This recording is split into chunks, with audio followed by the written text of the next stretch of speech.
Hi, hello there, and welcome back to another episode of An Anthropologist Analyzes Amberlynn Anthropologically. I didn't mess it up. So, this is episode 3 of my analysis of Amberlynn's 15 days of uploading, which is when I jumped in. Now, I've been watching Amberlynn for a long time, but like making commentary videos is new. So, there's that. However, I thought it would be interesting to take the 15 days of uploading and kind of look at them at a deeper level using some anthropological theory to kind of look at it. This is very soft. This is not hard academia. This is not a paper. This is not something I would submit to a conference in this form. And also keep in mind that I am a participant observer. Therefore, my opinions are colored by my experiences within the culture group that is the Amberverse. All right. Disclaimers. I am a trained anthropologist. I am a past archaeologist.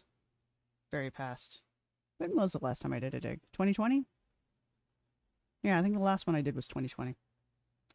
Maybe it was 2021. It would have been early 2021, though. Anyway, so I've already done a part 1 and a part 2 to this, and I broke the 15 days up into 3 5-day groups. So if you're not caught up to this point, you probably don't really need to be, because a lot of the topics are kind of repeated. They're just kind of made more obvious as we go. But also all of my methods that I used, I explained in the first episode. So you might want to go listen to at least the first, 10 minutes of that one if you want to know exactly how I put all this together. The long and the short of it is I am using ChatGPT. I have access to 4.5, and that's what I use because it's great. And my reasons for that are in the first episode. I'm not going to go into it again. Just trust me on this one, all right? Just trust me, you guys. Trust me. That being said, so these will be the last 5 episodes of the 15 days of uploading, which will be... So these are days 11 through 15, which would be day 11, which was full day of eating Disneyland at 400 pounds, and I haven't brushed my hair in 2 weeks. Day 12 was am I looking for a girlfriend? If I lose weight, no one will watch me anymore. Day 13, thinking about quitting YouTube. I keep gaining weight and grocery haul. Day 14, my mukbang era is back. Food fixations and I'm losing my mind. Where is my mind? Day 15 is living in a world that dislikes fat people, clean with me, and sushi. Man, sushi sounds good, actually. All right, so fun times. Fun times. Now, I've only focused on a few categories just because, like, honestly, you can take any individual on the planet, especially someone who's like a YouTube lifestyle blogger, which, I mean, whether you like Amber's lifestyle or not, she falls into that category. And you could probably just analyze them until the cows come home with, an unending supply of topics and categories and theories that you could place on them. So that being said, obviously my focus is Amber, and I only wanted to focus on a few things that interest me. That doesn't mean they're the only interesting things. They're just the things I chose to focus on. So if you think that there's a topic out there that I didn't hit on, that's fine. Please don't come for me in the comments. All right. So the first thing I've been focusing on as we've been going through all of this is Amber's cultural performance, her performance of her online persona. And at this point, now I've been feeding the raw transcripts directly into ChatGPT with a amount of guidance as to what I want chat to look at while it's helping me out. And by this point, I have added 15 different transcripts into chat and have had it run analysis on 15 days worth of data in a bunch of different ways. Chat's tired of this by now. If chat had a personality, chat would be like, man, are we done yet? That would be chat. The interesting part to me here is chat is actually picking up on things at this point. And it's interesting that chat is commenting on the things that it's picked up. I don't have to prompt it anymore. It already is seeing these patterns that we all see. So chat is like my test audience. It's like the blank slate. It's the new person who just stumbled onto Amberlynn. And so what it's saying here is in 15 days worth of Amberlynn videos, chat has caught on to her crap. All right? Which, comparing chat's analysis of the last 5 days compared to chat's analysis of the first 5 days is itself incredibly interesting and got my brain tickling. But chat started off with, oh, Amber's such an authentic, emotionally available, upbeat YouTube vlogger who has weight struggles and health struggles, but yet is persisting through their journey. All the positive things that you would say about someone who was actually doing the damn thing. Now it's just kind of like, Amber's been caught lying. Amber is inconsistent. Amber does these things that are concerning. It's like, oh, okay, well, it only takes 15 days, apparently, for one person to catch on to what Amber's going on about, which does show that Amber's behavior is consistent. And it's consistent enough that even a AI algorithm can figure it out. Is that concerning? I don't know. It's an AI algorithm. It's only as smart as the person using it. It's just, in one conversation, I've been dumping all of this information, and that conversation is where chat has figured this crap out. If I started a brand new conversation with chat, it would have no idea. It would know who Amber is, but it has no idea what the rest of the conversation has been. All right, so going back to cultural performance and Amber's performance of her online persona. Amber tries very hard to show us the Amber that she wants us to see. And she does this in a variety of ways that we will address as we go on. But the overall kind of ball of this is Amber trying to construct for us and then perform for us a character that she either sees herself as or wants us to see her as. And this is evident in things like she talks about her daily routines. We'll get to authenticity later. But she talks about her daily routines, what she does at night, what she does in the morning, how she structures her day. She tries to show us a level of consistency throughout her day that, like, apparently she thinks the average person would have. I don't know how consistent y'all's life is, but mine's kind of all over the place because I'm a hot mess. But I know that, like, not everybody is. Some people really do have the same schedule every day and they're really good at it. But it's my experience that most people are not that great. I mean, we just have shit to do, and stuff's not always the same day to day. Anyway, my point is, Amber seems to think that the average person has a very consistent day-to-day routine. Again, we'll talk about other details later.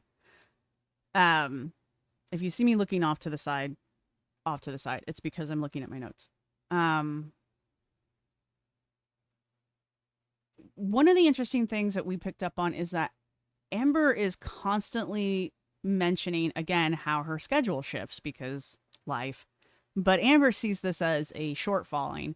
And she also mentions that she's bored a lot. This is to the point. Amber mentions being bored enough times that chat picked up on it. I didn't catch that at first. So this is another reason why I use chat. But chat picked up on her being bored, which is interesting and also kind of explains the behavior she has during the day, or at least on camera, that constantly trying to find something little to do because she's bored. I mean, I would be. Anyway, so this being bored, mentioning bored, expressing her boredom hints at a lack of consistency within her life. And chat wants to say that this is a reflection of the fast-paced consumerist culture.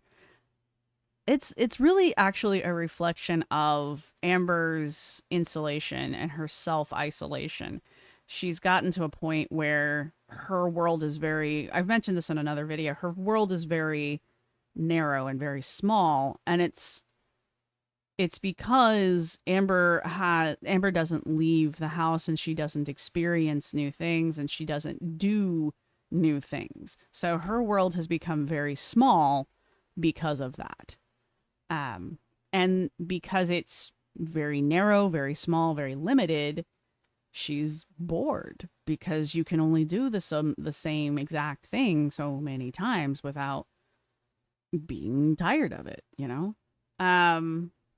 But she tries to convince us that that's not what's happening. She tries to convince us that she's happy with what she's doing. She's happy with her lifestyle. She's happy with the limited progress she makes from time to time.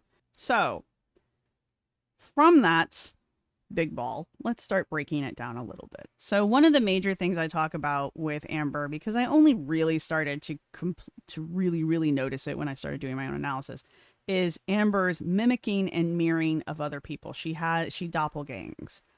Or well, I mean, that's a word. I don't know if that's the actual, like, anthropological term, but I've never actually discussed this kind of stuff before, so this is kind of using the correct terms. This is why I'm saying this is anthropologically-ish, because I'm an archaeologist.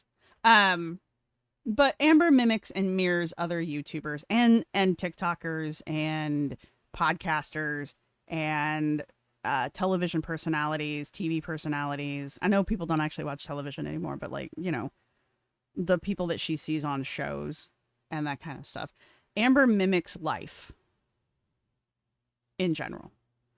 And again, this goes back to Amber has a very narrow world. So the experiences that Amber has are through other people. And so she finds something about another person that she likes, and she starts to mimic it or mirror that behavior. Mimicking and mirroring, as I said before, these are normal human traits. We all do it. They're basically survival traits. They allow us to exist within groups and move between groups safely. All right? It's complicated, but it's really simple. When mirroring and mimicking become doppelganging, and that becomes an issue, is when a person, instead of just trying to absorb a behavior or a look or something into their own personal self and, like, adapt it to themselves, mimicking and mirroring become doppelganging when that person tries to become the other person. And Amber kind of crosses that line on many occasions, and the more and more it's pointed out, the more I'm seeing it, and it really does bring her authenticity into huge question. And we'll talk about authenticity in a second, but the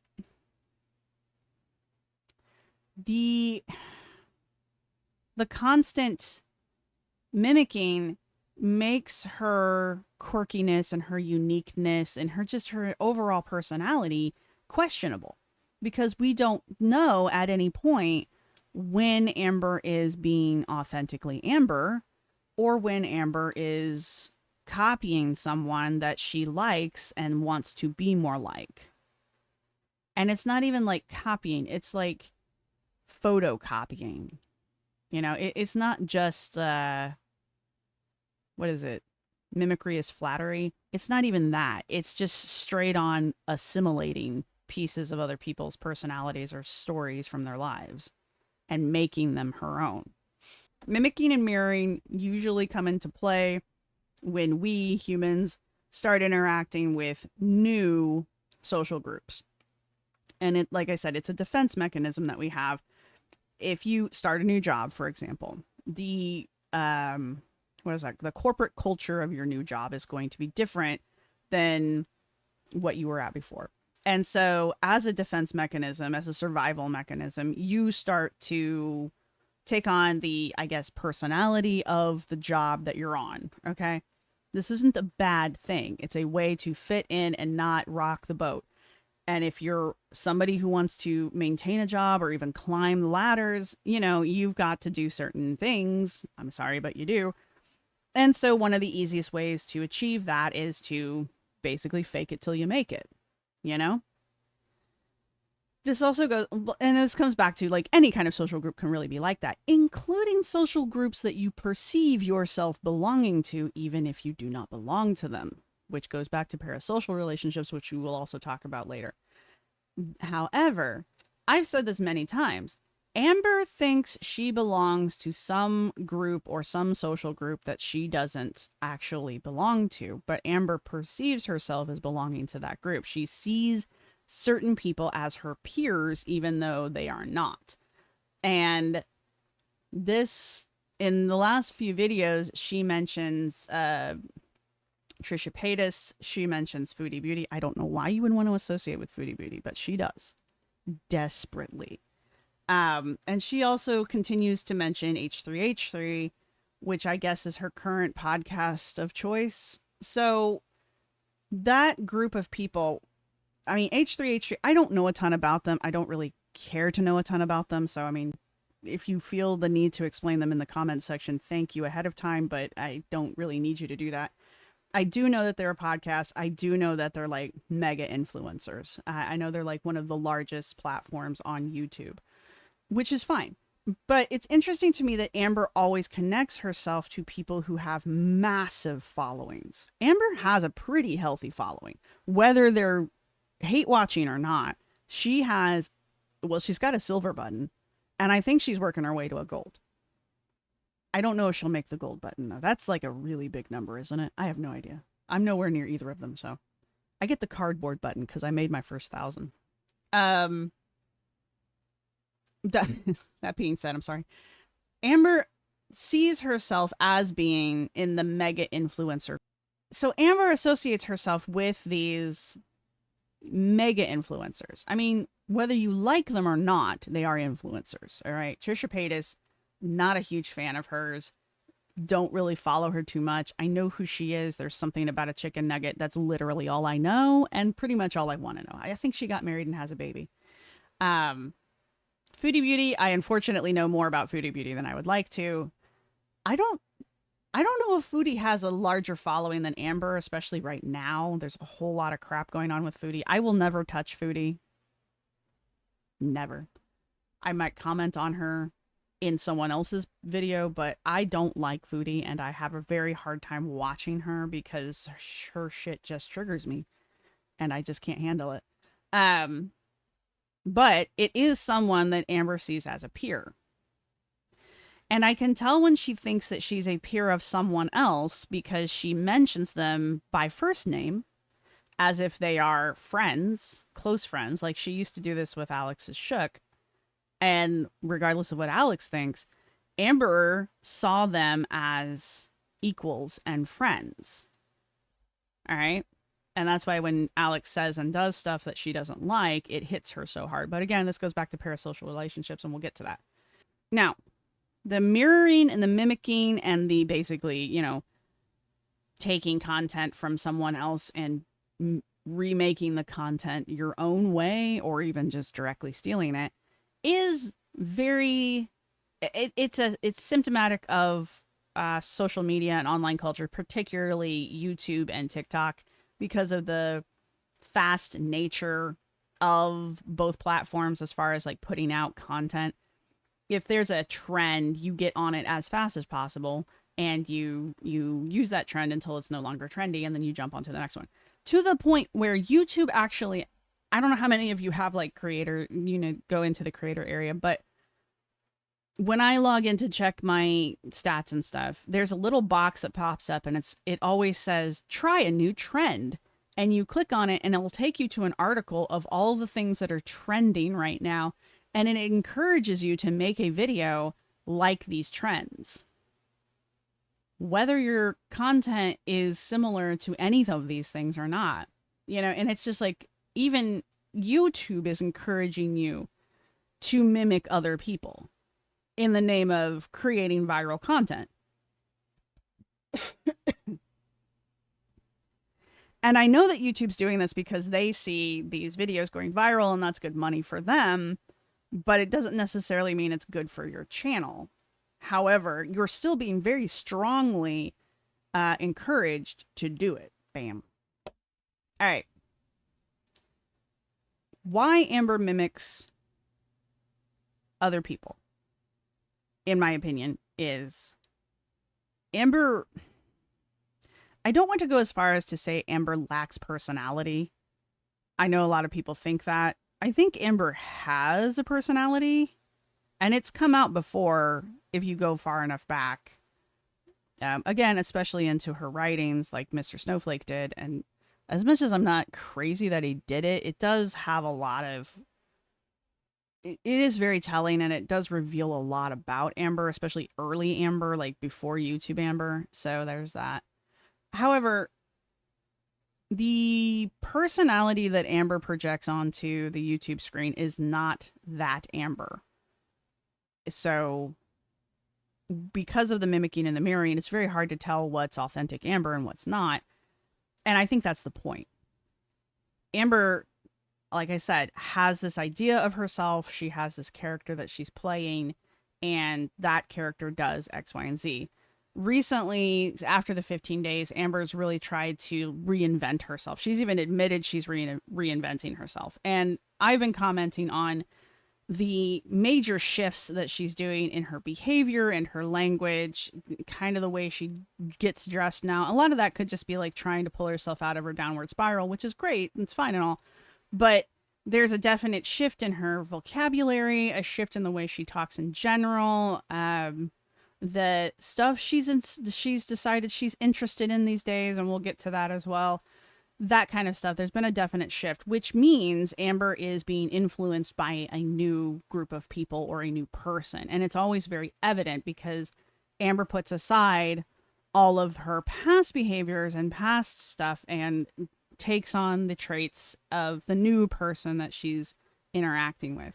It's a very chameleon effect, and that's not necessarily, in my opinion, healthy, but at the same time, it's part of the character that Amber's trying to show us. All right, so all of that leads us to authenticity. See, some of these are actually like lined up in a logical way. The others are all over the place. Anyway, that brings us to authenticity. And again, it's very hard to tell what the authentic Amber is. No one said your name. Anyway, it's my Kindle trying to connect to the internet. The way Amber tries to express her authenticity to her audience is by pretending to be emotionally available, pretending to be vulnerable, discussing her struggles, and she's trying to present this wholesome person that chat saw at the beginning of the 15 days, but no longer sees now. For example, chat says, however, given the criticisms, there's a question of how genuine these moments are or if they're shared for viewer engagement. Basically meaning, is she really like this? Or is she just doing it for the views? Some of the stuff Amber does, she admits, is just for views. Her mukbangs or eating on camera, yes, I skip most of those because I can't stand the mouth noises and the lip smacking and the sounds that you should only be making in a room with your significant other while the blinds are closed. You know, that kind of crap. It's food. Okay? But Amber puts on this performance and this show of eating, like to the point where she doesn't even eat with silverware. She eats with her fingers when it doesn't make sense to eat with your fingers. And that's I think that's a mukbang thing that she sees. So she's doing that because she thinks that's what you're supposed to do. But it also adds like a level of intimacy to the eating because now we have other body parts involved. I don't know how else to explain this to people. So just work with me. Um, the whole breakup saga, I think, was significant for her, but the length of time that the breakup took, which is most of these 15 days and then some, was obnoxious. However, it was Amber's way of trying to be more relatable to her audience. And for some people, it worked. For some people, apparently, they were writing and being like, "Oh, we're so sorry about your heartbreak. Rah, rah, rah. You're stronger than this. You'll get over it." Rah, rah, rah. The rest of us who have been here, we're just kind of like, and move on. But she wasn't performing for us. She was performing for the new people who don't know her yet. But despite this online authenticity that she tries to project, the accusations of lying and fabricating stories, which are like, if I had $1 for every time Amber made up a story, I would probably be able to buy a really expensive video game at this point. Amber lies a lot. And Amber's lying is so frequent and so ubiquitous that it's very difficult to tell sometimes when she's lying and when she isn't. Because it feels like, and this is just me as observing, it feels like every other video she's come up with some new epic background story for herself or new crisis for herself, and that makes, she's the boy who cries wolf, and so that makes the times when the wolf does show up hard to figure out because we're so used to having smoke blown up our asses that we don't know when the truth is coming out.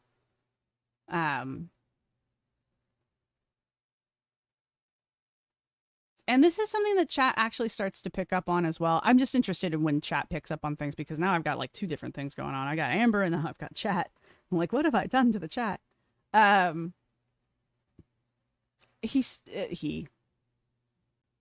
Chat says, however, her discussions about reaction channels raises questions about her intentions and the authenticity of her content.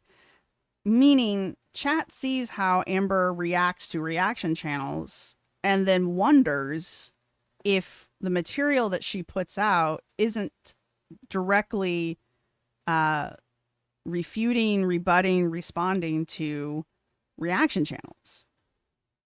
Even chat's picking up on that. That was unprompted. I was like, oh, damn. Chat's on to me. So even chat is calling Amber's authenticity into question, which means it's very evident that she is inauthentic. It's just sometimes difficult to figure out when she's being inauthentic and not. And that unfortunately trickles down to her audience as Amber's always lying. Amber's always making stuff up. You can't trust anything that comes out of Amber's mouth. And I mean, on the one hand, yeah, you're kind of right. And on the other hand, she can't be lying 24 hours of the day. She can't be. And the final thought in authenticity is that she oscillates between being genuine and playing to the audience's expectations. And that the last part of that is the most important part of the sentence is some of Amber's character, we would call it trolling, but sometimes it's just Amber. But she tries to play into what she thinks her audience wants. And that, I think, is a genuine trait because we see it happen so often. And then she turns around and blames the audience for whatever the shortcoming or failure was because she goes off half-cocked and doesn't know what the hell she's doing. Always leads to issues. But somehow that's the audience's fault and not her own for not being educated and prepared for her journey or her plan or whatever she's doing at the time. You see this a lot when Amber starts a diet. Anytime Amber starts a diet, she'll be on it for maybe a week. And then she'll be like, oh, yeah, well, I was reading comments and I saw that everybody hated it. So I stopped doing it, even though it was working. If it was working, why did you stop? Well, because she caved to what she perceived as social pressure. Because for Amber, and she even admitted this in her last video, this is Amber's life. Everything we see online, all of these videos, this is Amber's life. She has no life outside of her social media / YouTube life, which is why when she says things like, you guys don't know the real me, we don't believe her, because when are you not the real you? You know? Which again makes people more suspicious of things. And then she just says things that slide. Like she says, I act like I hate myself.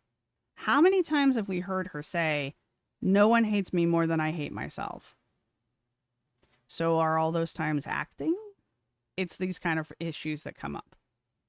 All right. Get a drink here.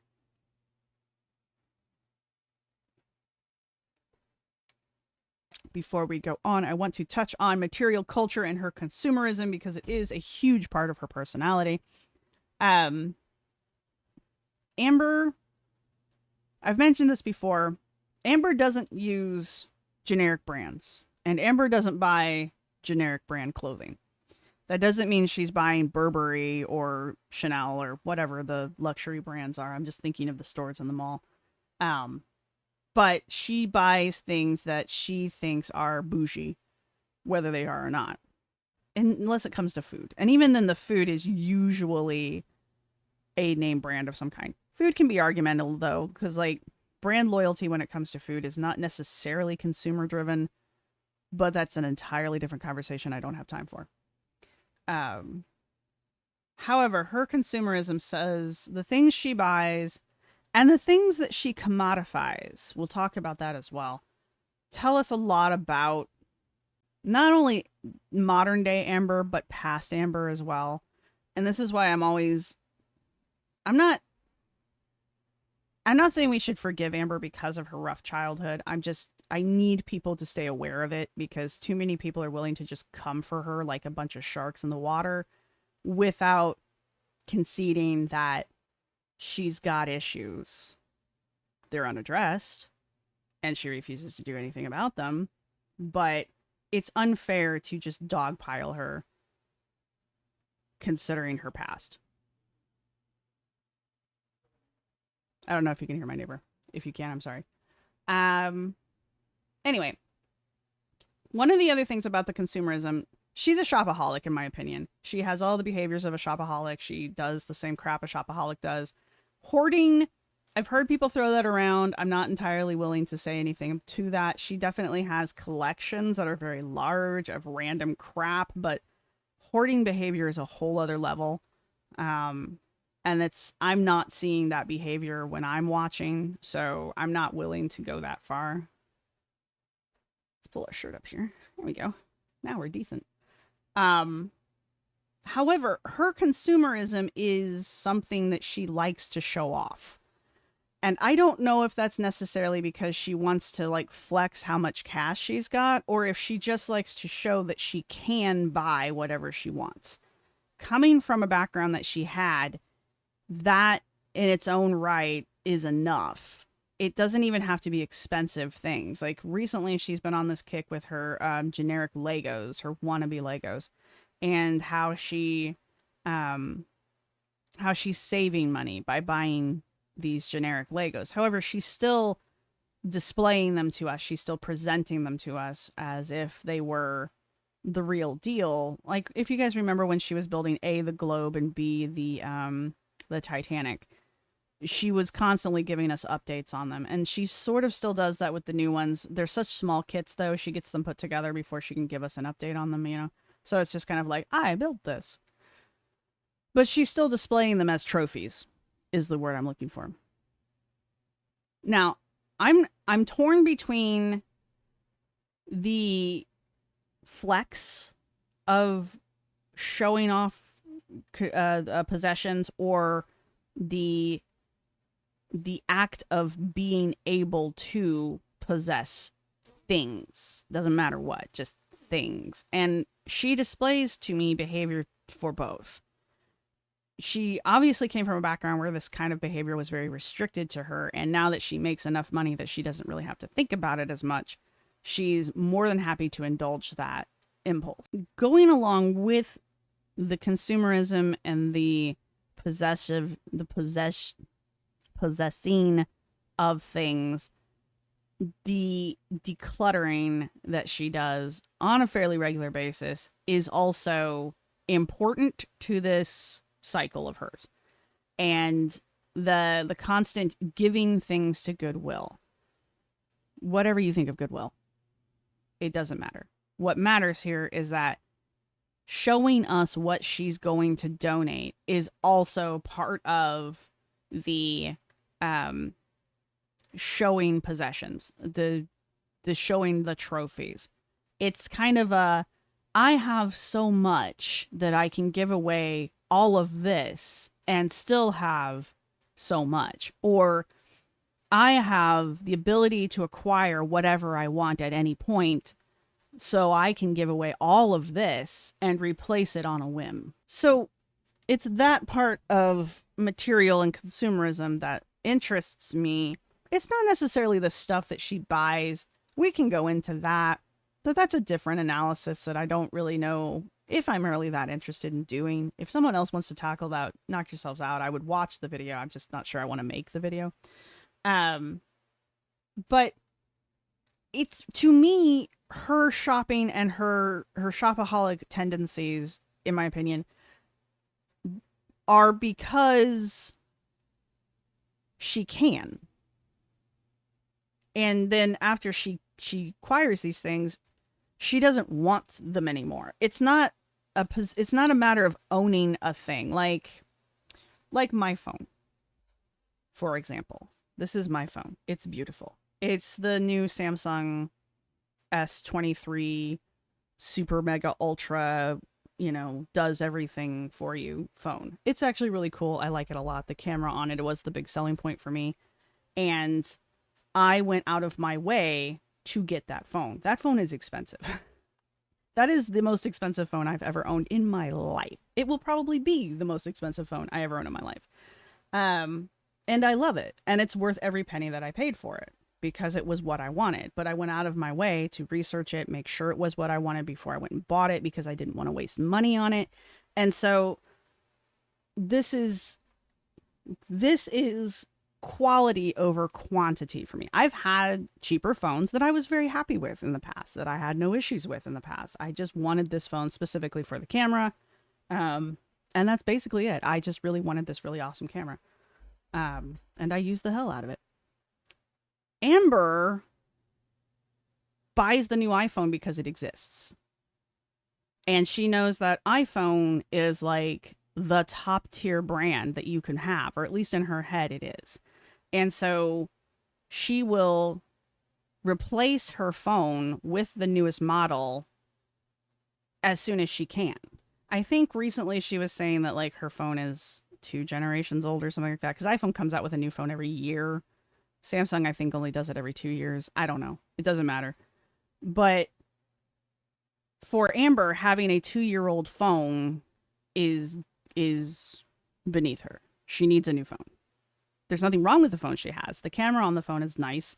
The sound on the phone is her. When she films on her phone, it's better than when she films on her actual camera. Whether she likes the color or not, the color seems to be more true on her iPhone camera. The sound is really great. The video quality is pretty good. She sucks as a camera person, but that's not the camera's fault. So, but she doesn't care. She doesn't even care that it's an iPhone. She cares that she has the thing. And as soon as she has it, she's already thinking about replacing it. Does that make sense? I'm perfectly content to hang on to this phone for, it'll be a year old in October. I will probably have it for another year after that. And assuming it doesn't die on me, I will keep it for another year after that, because this is a investment object for me, not a whim object, which it is for Amber, which goes back to her donating things and giving things away. They have no value to her after she purchases them, even if they're high quality things. That Titanic Lego is like $800. It's one of the most expensive Lego kits on the market right now. It's cool as hell. She put it together and then promptly got rid of it. Just vamos. I have every Lego kit I have ever purchased. I have every Lego kit that has ever been purchased for me.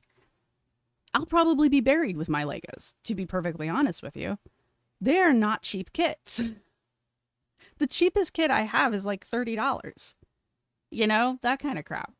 I can't imagine getting $100 Lego and then just getting rid of it. I don't care what kit it is.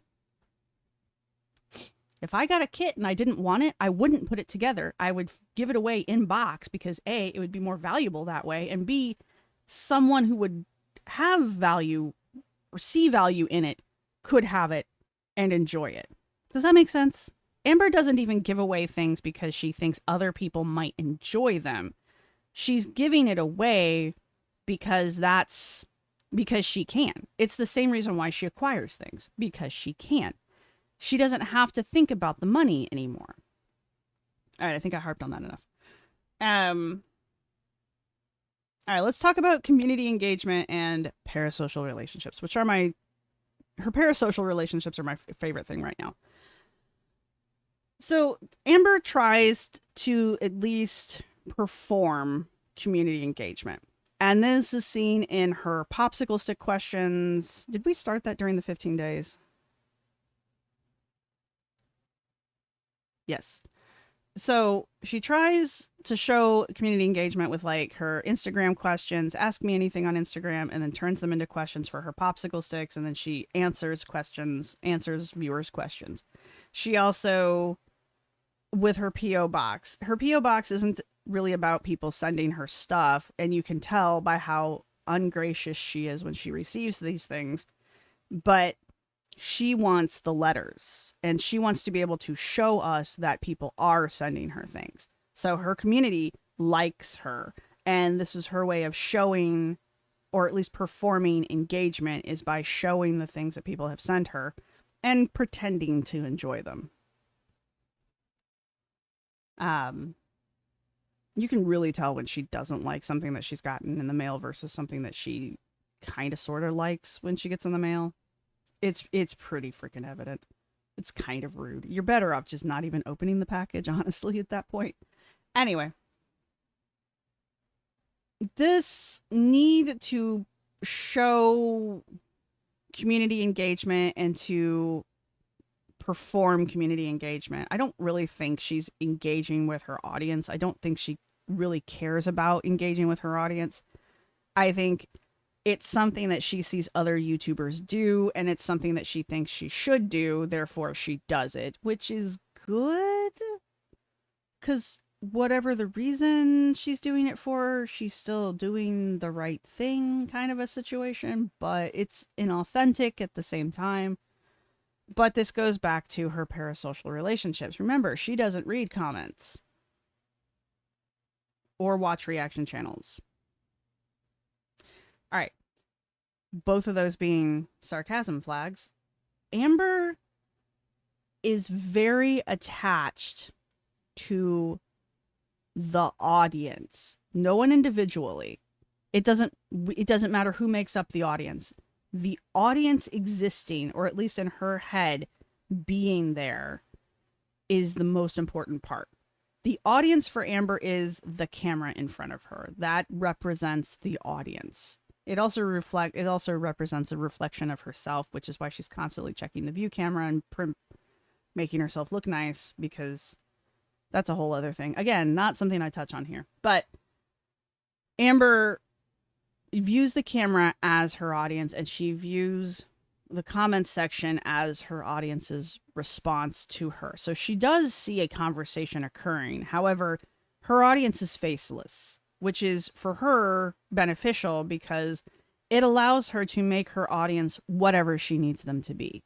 And Amber is constantly projecting onto her audience her frustrations, her desires, her questions, her mental instabilities, her habits and addictions. These are things that she can tell her best friend, the audience, and then get a response back from her best friend, the audience. And this creates it does create a relationship. But Amber sees her relationship with her audience as being much deeper and meaningful and maybe fulfilling than it actually is. Again, there's no individual audience member that Amber is bonding with. She's bonding with the audience. Everyone. You, me, the casual viewer. For her, the audience is her friend.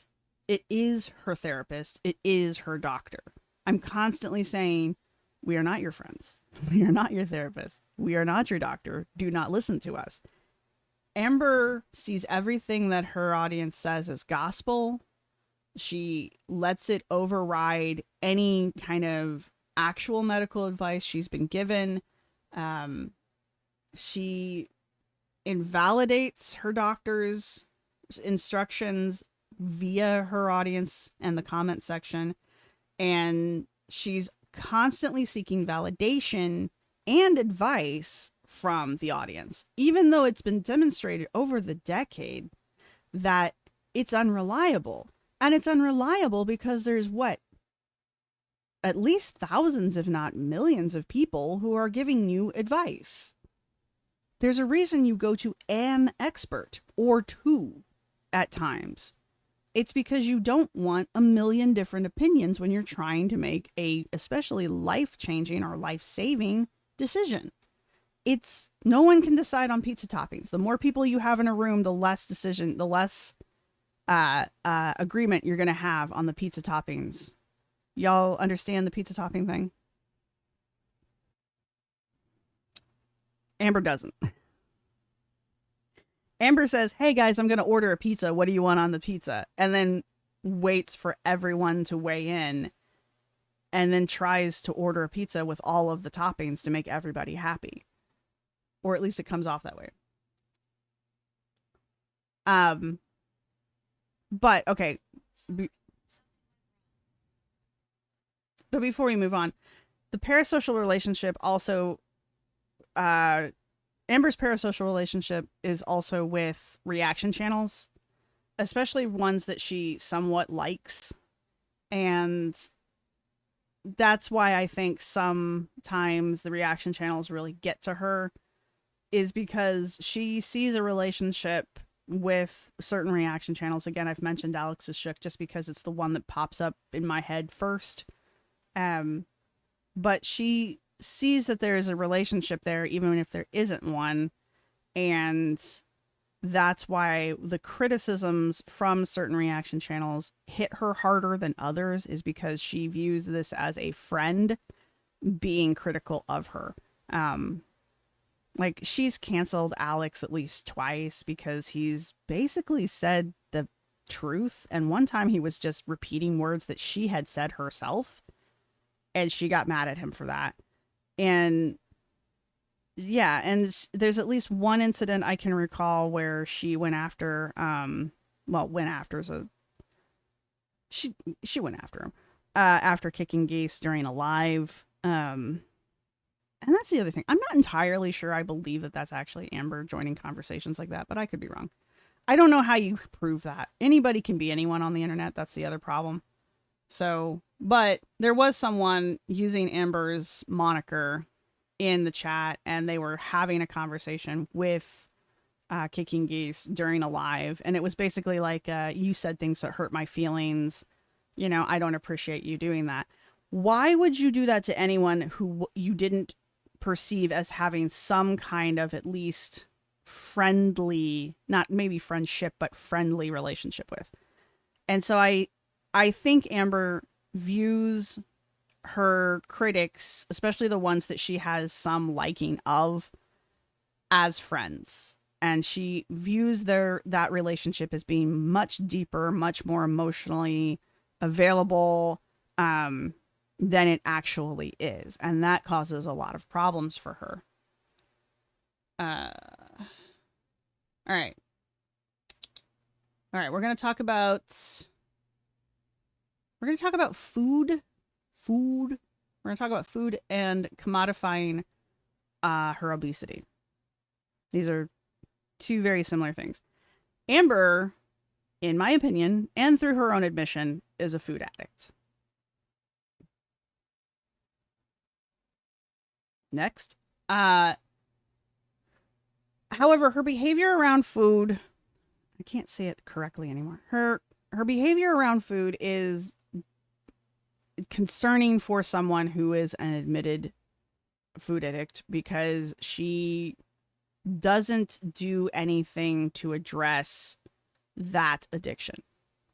She not only does nothing to address it, when given information, resources, or just, instructions from doctors on how to or what to do about it, she will find a reason why it doesn't work, when the real reason why it doesn't work is she never did it in the first place. Like, anytime she's been to one of the weight loss clinics or the weight loss doctors, they always recommend a diet to her because she's 600 pounds and needs to lose some weight.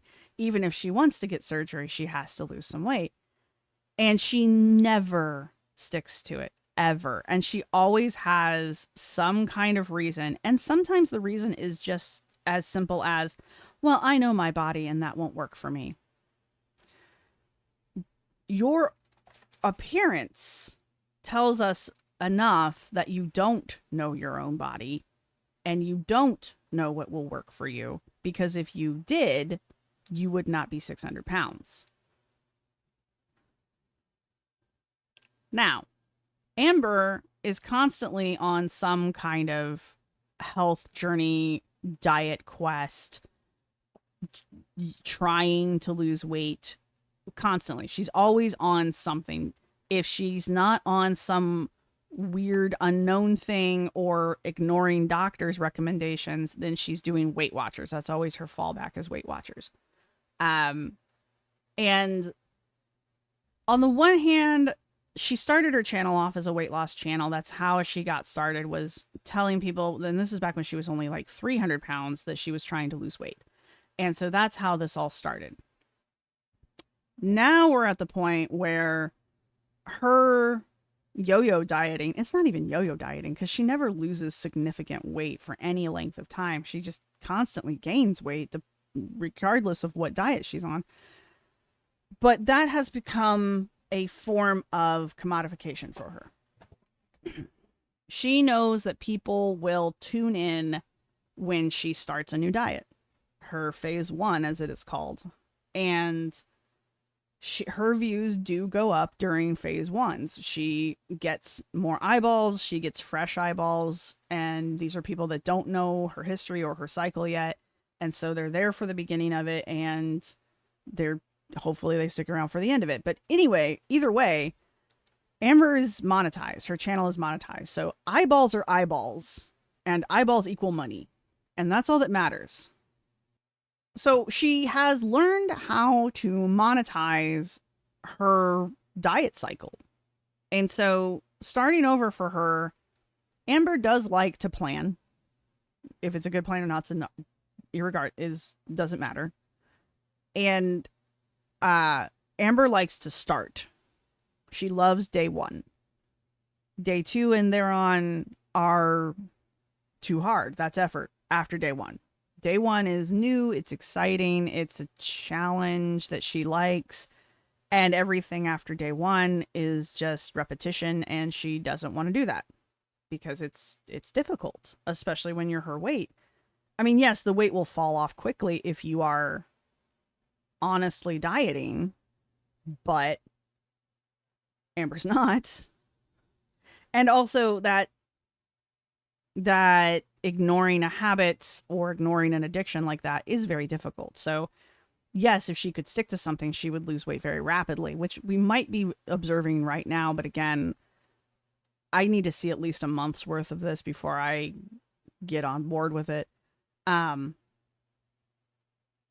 but doing the thing that would lead to the weight loss is the hard part, because you can't eat certain foods. You can't have takeout every day. You can't eat all of the sweets in the house. You can't go out to the grocery store and buy everything that looks tasty and then come home and taste test it all for us. Those behaviors are why you're 600 pounds. So those are the behaviors that you have to cut out. And those are the behaviors that are the manifestation of Amber's addiction. And so those are the ones that are the hardest for her not to do, because they're also the easiest ones for her to justify. I have to go to the grocery store. I have to have food. I have to eat something. You know, there's no food in the house. I was hungry. What was I supposed to do? I had to order out. Or her whole like heartbreak diet thing that was absolutely ridiculous. Even she knew it was ridiculous. But eyeballs. Every time she eats on camera, it equates eyeballs, which goes into the commodification of her obesity. Amber knows that there are some people who watch her because she is 600 pounds and she'll eat on camera. She denies till the sun goes out that she does not make feeder content. However, Amber would love to be able to make mukbang content without any consequences. I think Amber wants to be a mukbanger. She just knows that if she does that, the amount of negative comments she's going to get are going to outweigh the positive reinforcement from it. However, it doesn't stop her from literally every video during these 15 days. She ate something. And it's not, I mean, yeah, we all eat. That's not my problem. It's the performance that went along with the eating. It wasn't just, hey guys, this is my dinner. I had some like fried chicken and some boiled greens. She has to make a production out of preparing it, which is always something. And then she makes a big production of plating it. That's her new thing right now. And then she eats it with her fingers and she dips it in the sauce and she's like, ooh. Or she'll pretend like she has some kind of food anxiety. Oh, you guys, I don't know if I'm going to like this. Oh, I'm really scared that I might not like this. Okay. And then of course she'll eat it. And 9 times out of 10, ooh,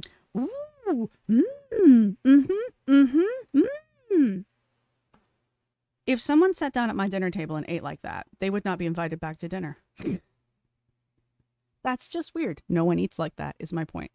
But it's that performance of not only preparing and showing and eating the food, but also enjoying the food, like to the nines. And there's a certain group of people that enjoy watching that. Now, there are some people that, for whatever reason, just like watching mukbangs, and I am not one of them. We'll just leave it at that. But there are also people who enjoy watching adults eat large amounts of food, or large adults eating unhealthy food on camera. Now, I've also put out the idea that Amber herself gets pleasure out of eating on camera. And it's different than Amber enjoys other people watching her eat. That's not what I'm saying. I'm saying Amber enjoys having the camera pointed at her while she eats. She gets pleasure from that. And that is also why we will never not see her eat on camera, even when she throws her fits and she's like, I'll never eat on camera again. She's done that a couple times. That will never actually happen because Amber gets satisfaction herself from the act of eating on camera. All right. Now, again, she's even admitted her mukbang videos make her buku bucks. And she's even said a few times, if I ever needed money, I'd just start doing mukbangs again. I think that might be the other reason why she hasn't just straight up started doing mukbangs again, is because she doesn't want people to think she's hard up for money. And since she has said that in the past and people continuously bring it up, especially in her comment section, I think she's like not willing to start the rumors that she's broke by doing the mukbangs again. I don't know. That's just me spitballing. But all of this does bring us back to Amber's mental health and her straight up ignoring her own mental health. And again, this is something the chat just like picked up on. Chat says she mentions holding back tears, feeling emotional, and undergoing a breakup, suggesting a need for mental and emotional support. Yet she seems to rely on her platform for this, which is concerning. You don't say. And it's right. Amber, in one of Amber, I think it is the most recent video that Amber has up, which has nothing to do with the 15 days. Amber straight up admits that she doesn't take the medication that was prescribed to her for the conditions that she has, and that she hasn't taken it for quite some time, and that she just kind of quit cold turkey because reasons. She doesn't even give a reason. She just quit taking them because she could. Obviously, that is terrible, absolute horrible advice to give to anyone who is medicated right now. Do not do that. It is the worst thing you could do for yourself. If you want off your meds, go talk to your doctor about it. Your doctor will help you get off of them. Amber is not a doctor. Anyway, but it does kind of go back into this whole, like, she kept saying, you guys, I'm going through it. I'm having a hard time. This is hard for me. I just really need someone to talk to. And again, she's talking to the audience, the ambiguous, amorphous audience, not to any individual. And she also started this story arc during this time of her habit of taking gummies, particularly D8 gummies, and how that was helping her more than her actual medication should be helping her.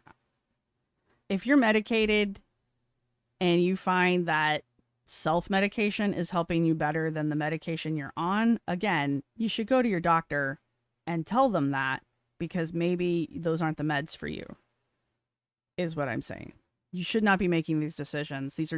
These are substances that can have very detrimental, potentially deadly side effects if you just cold turkey quit. And that is why, even if you want off of them, you should go talk to your doctor about it, not Amberlynn. However much you believe Amber was doing gummies and taking D8 is up to you. I am more than skeptical of it. I straight up think she's making it up. And again, this goes back to what we were talking about at the very beginning, which is Amber's performance and Amber's mimicry and Amber's mirroring and her authenticity. This is another one of those stories where we just have to take her word for it. And her word in this situation isn't good enough. And that's partially my skepticism, and the other part of that is Amber is so unreliable that I don't know if I can trust her and this story that she's come up with about how she was taking D8 to deal with the emotional strain of her breakup. And I think that's a perfectly logical position to have, given what I know and what I've seen of Amber. And I know that there are people who are like, oh yeah, she's totally on it. She's as high as a kite, yada, yada, yada. If that's what you're seeing, that's fine. There's no point in arguing about it. I don't see that behavior. I don't see that reaction. Even when she decided she was going to do an entire episode on gummies, her behavior was in no way different than any other day of the week that she has filmed. And that tells me that she didn't do it. Also, if you go back to Amber constantly saying the reason she doesn't like taking medications is because she's scared of medications and drugs, to then go, oh, by the way, I've been taking D8 for weeks now. Okay, it's still D8. But the D8 thing and the constant reference of her needing someone to talk to. Also, during this time, we've basically completely forgotten that she's supposed to have a therapist that she goes and sees, but yet doesn't. I'm pretty sure she was doing Zoom calls anyway, or said she was doing Zoom calls. The point still is, I don't really remember her talking to her therapist about the heartbreak and the breakup, but I do remember her pleading with her audience to be nice to her and to be sympathetic to her and to be supportive of her during this breakup. But I don't remember her ever actually saying that she was doing anything healthy to deal with the breakup. And the one thing that she did claim she was doing, again, it's very logical to question that. There are a number of reasons why I don't believe her, and all of them are reflective of her behavior from the past. Amber has been caught directly lying. Amber has been caught completely copying other people, like completely copying other people down to the color of the shirt. It's weird. Amber is an unreliable narrator, and Amber also tends to forget the things that she has said in the past conveniently, or possibly just legitimately forgets what she has said. And she clearly doesn't review her own videos, which, I mean, I don't know many people who probably would. I don't know, as a content creator of that type, like of a lifestyle vlogging, why you would go back to your old vlogs and rewatch them. But I mean, maybe there's a benefit there. Anyway, Amber doesn't keep track of the stories that she makes up and the lies that she has told in the past. And so that's how she's constantly getting caught in the lies, is because she'll say, what has she said? Oh, one of the things was, she was talking about how much she ate and how much she was turning to food during this breakup to soothe her heartbreak. Well, her eating habits didn't actually change at all. She was still eating the way she was eating before the breakup, and the quality of the food hadn't even changed. I mean, nothing about that had changed, except now she was blaming her overeating and her food choices on the breakup, as opposed to just, I wanted it, therefore I ordered it.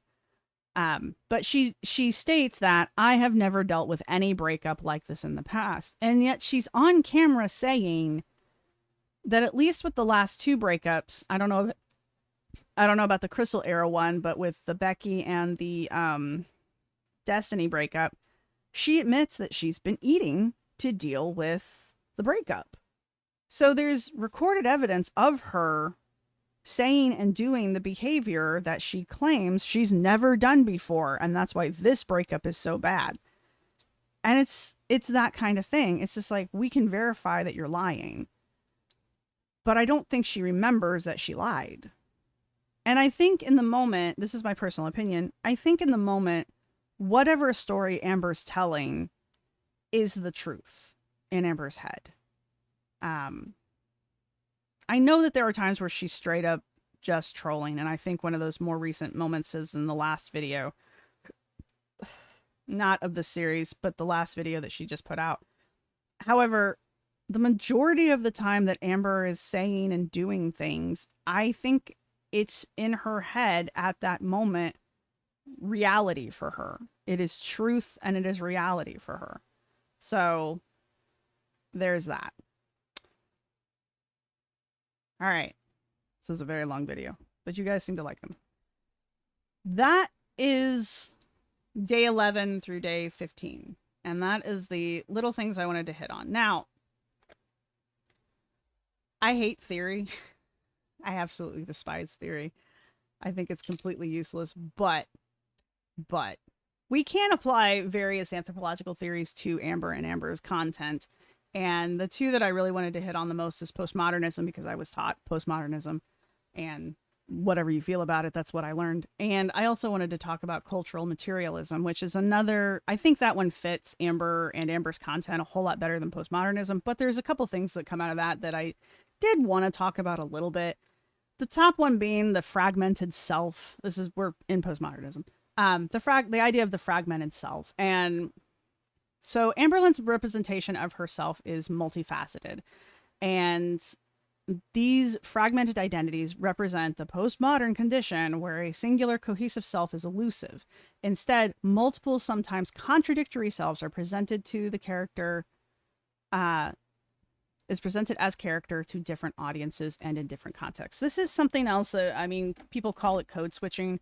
At least that's the most recent thing I can refer it to.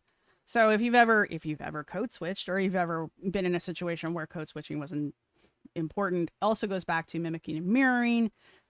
It behooves you as an individual to try to fit into a group. Therefore, you mimic and mirror what you're seeing the group do in order to be accepted by the group. Amber has that same fragmented self. It goes back to her picking and choosing personality traits and interchanging them with former personality traits that she no longer sees use for or doesn't want. It also is why she comes off as so inauthentic. Yeah, so inauthentic is because she is fragmented. Her personality it's not a solid personality. It's a very flexible, very fluid personality, and it does change depending on the context of the situation.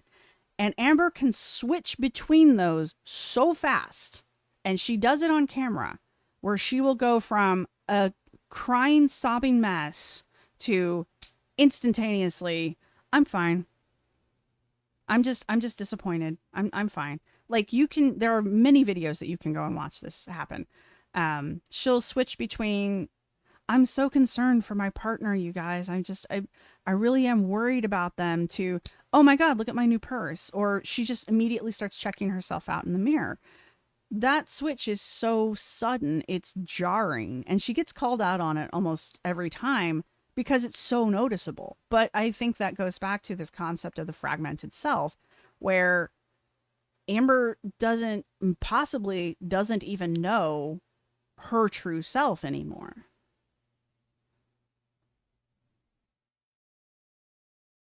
And the other two things I wanted to touch on before we move on to cultural materialism is the concept of the blurred boundaries. The line between Amberlynn's personal and public life is very blurred. That whole, you guys don't know the real me. Yeah, don't we though? So, in postmodernism often speaks to the disillusion of clear-cut boundaries. Amberlynn's vlogs demonstrate the postmodern condition where the personal is public and the private self is commodified for the audience consumption. I can't describe Amberlynn's content any better than that. Amber does not appear to have boundaries when it comes to her presenting her life to her audience, and she is more than happy to commodify any aspect of her life, including her health and her obesity and her food addiction, in order to, well, make money at this point. This is how Amber makes money. It's a double-edged sword for her, I guess, and we've seen a similar situation in Hungry Fat Chick, but as shown by Hungry Fat Chick, you can turn that around and you can get out of that hole if you're willing to put in the effort. And again, anytime I mention Hungry Fat Chick, I just wish her the best. I know she's killing it. You keep going, girl. I don't watch her content, but I hear good things. I've always heard good things about Hungry Fat Chick, honestly. I've never heard anything nasty about her, honestly. I mean, I'm sure there's somebody out there who said something mean about her, but for the most part, I've never heard anybody say anything mean about her, even when she was doing her mukbang stuff. So I just in general think she's a good person, and I hope she does well. The last topic I wanted to talk about, getting back on actual topic, is hyperreality. Amberlynn's life as presented in her vlogs sometimes feels staged or performed. Yep. Hyperreality is where representations of reality become more real than reality itself. What have I said about Amber and her very narrow world? In Amber's case, the vlogs might create a hyperreal version of herself, where the boundaries between the real Amberlynn and the vlogged Amberlynn are completely blurred. So, I mean, basically, it's what I've been saying this whole time. Amber performs this character that she's created, whether she believes that's her real self or not. She performs this character for us when she does her vlogs. Is Amber aware that that's what she's doing and is intentionally creating an online Amber character for us to enjoy, consume, or has the boundaries between reality, Amber's real world persona, and her online persona, have the boundaries between that become so blurred that they're essentially the same person, just with a slight different twist, whether the camera's on or not. That kind of a thing. I just thought those were really, I think those apply verbatim to Amber's channel and to the personality that Amber presents through her videos. And y'all keep asking me, what does anthropology have to do with Amber? Well, there you go. Have some theory. All right. I do want to move on to cultural materialism. Cultural materialism has been around since the 70s. It emphasizes the role of material conditions in shaping cultural practices, beliefs, and social structures. We'll get to it. I promise it relates. According to this theory, factors like environment, technology, and modes of production play a significant role in influencing human behavior and cultural evolution. And by applying a cultural materialistic lens to Amberlynn's content, we can examine how material conditions influence the context she produces and her interactions with her audience. And to steal a phrase from Mr. Snowflake, what this basically just said is Amberlynn is shaped by the algorithm. And I don't think there's many people who are going to argue with me on that point. Her economic systems and consumer culture, we've already hit on that. Her material revolves, when it's not revolving around food and her current emotional state, it revolves around what she's bought, what she has, what she can show us, her stuff. It revolves around her stuff and her showing us her stuff. And that is, it's a reinforcement of consumer culture, and it also creates value and economic value for her audience, in that the audience who tunes in to see the haul, some people do enjoy watching her hauls. Like, I know there's a lot of people who are like, oh, she's doing a grocery haul. I love a good grocery haul. So those people are watching her grocery haul. They may not be watching the Target haul, but they're watching anytime she buys groceries, that kind of a thing. We really can't ignore technology when we talk about Amber, and technology and technological infrastructure are things that are touched on in cultural materialism. And the reason I say that we can't ignore technology is we wouldn't even know who Amber is if we didn't have YouTube. And Amber wouldn't even be able to be on YouTube if the internet and YouTube and her phone and her camera and electricity and the ring light that she had for 2 weeks didn't exist. Whether we're not discussing Amber's technological capabilities, those are evident.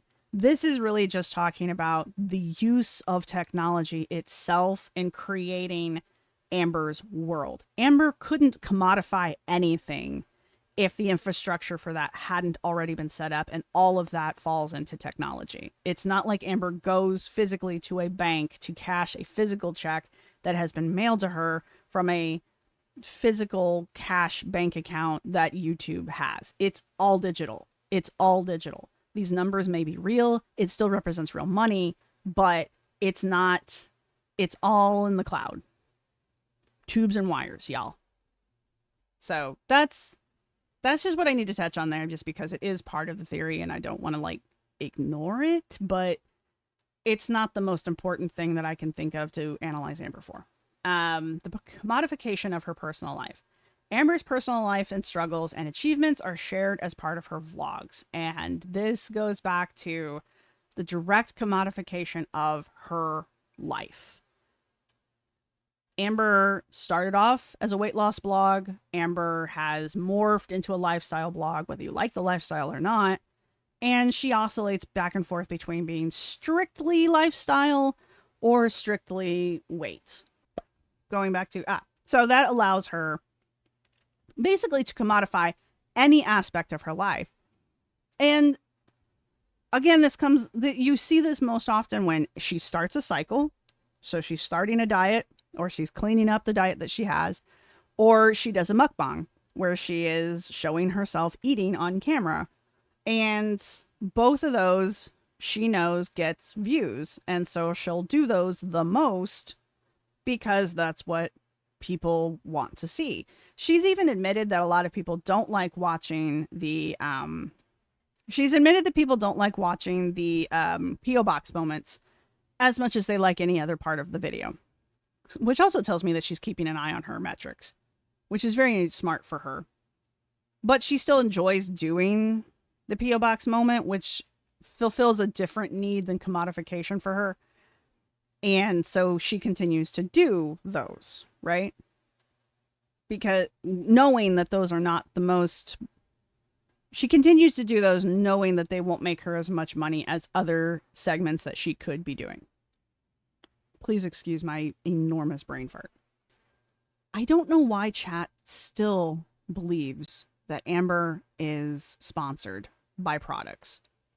I think it's because in the transcripts that I feed to chat, see, and this just proves that chat's only as smart as you. In the transcripts that I feed chat, she talks about name brands so much that I think chat has translated that to being Amber is being sponsored by these name brands. And that's an interesting take from the brain of an AI. Amber is not, to my knowledge, sponsored by anyone or anything. She would have to say if she was. And there was already some kerfluffle about Amazon way back in the day at this point. And she was like, what, a partner or something? I don't remember. It was irrelevant at the same time. All right. This has been an hour and a half of recording and will be probably another hour to 2 hours of editing. I'm done. I think we have talked Amber to death at this point. However, I did want to show you how we can apply actual theory to Amber and Amber's life, especially after 15 days of feeding it into chat. The reason I've used, and I've mentioned this before, the reason I used chat was because if I had done this the old-fashioned way, I would still be researching the first 5 days probably.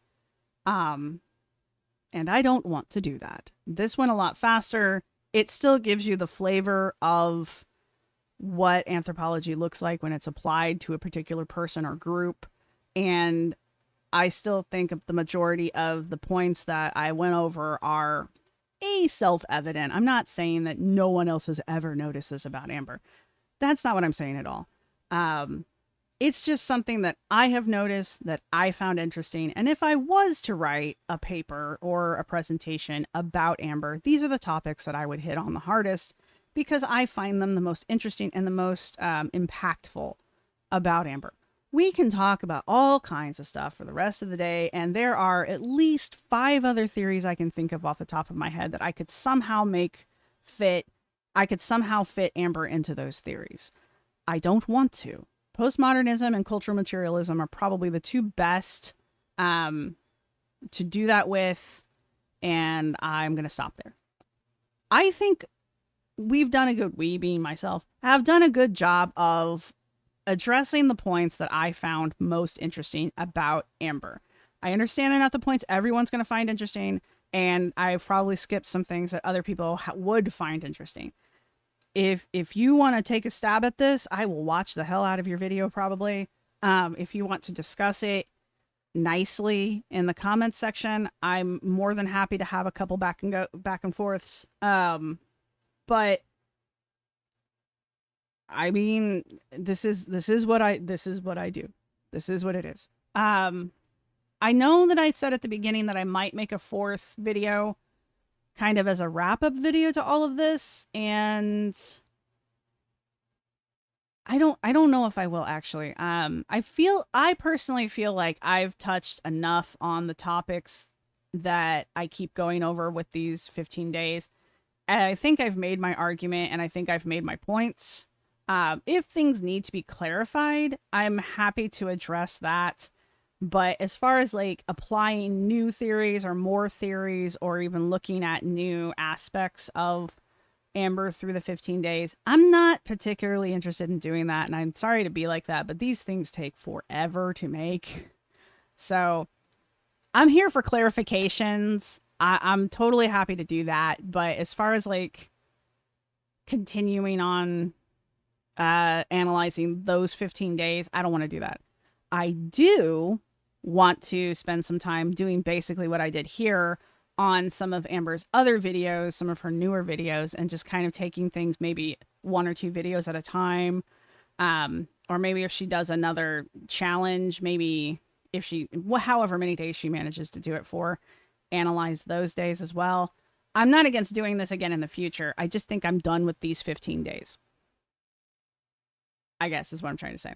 So, wow, if you have made it this far, and props if you have made it this far, serious props. Well, let's say we've already done gold stars, we've already done A pluses. Is there an award? Give yourself an award in the comments section. There's got to be like a gold medal or a plaque emoji somewhere. Diploma emojis, emoji. Go ahead and put those down in the comments section. Please feel free to leave a comment. Please feel free to leave a comment. I know I went over a lot, and I know not all of it is like readily apparent sometimes. If you need me to clarify something, I am always more than happy to clarify something. I will probably spend an hour and a half clarifying it for you just because that's apparently what I do. But I'm always here to be helpful. And I know that sometimes like things that seem obvious to me are not necessarily obvious to other people. And I don't know what those things are until someone points them out to me. And, so, because I didn't say this at the beginning, I apologize.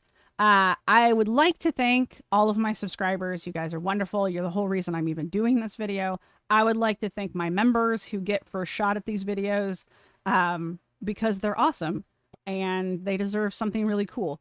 And thank you to everyone who hits the like button. I usually do that at the beginning too.